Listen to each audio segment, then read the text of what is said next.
Hi there, and welcome to the fourth episode in our ViiBE and Microsoft Dynamics series. In today's video, we'll show you how to use ViiBE's ticketing system in Microsoft Dynamics. When a technician or customer experiences a complex or technical problem, you can create a new ticket for the case in the upper left-hand corner of your Microsoft Dynamics support dashboard. Then, fill out the case information like case title and customer contact information as you would do with any support ticket. Once you are finished, click Save to find the ViiBE module located on the right side of the case.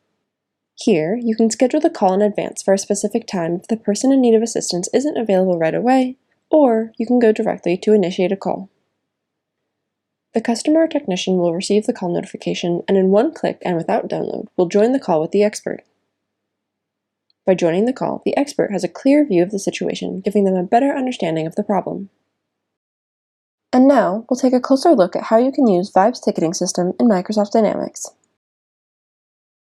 Following a call, you can use the Participant Add button to reassign or simply add additional experts to a ticket in order to get additional support on a situation.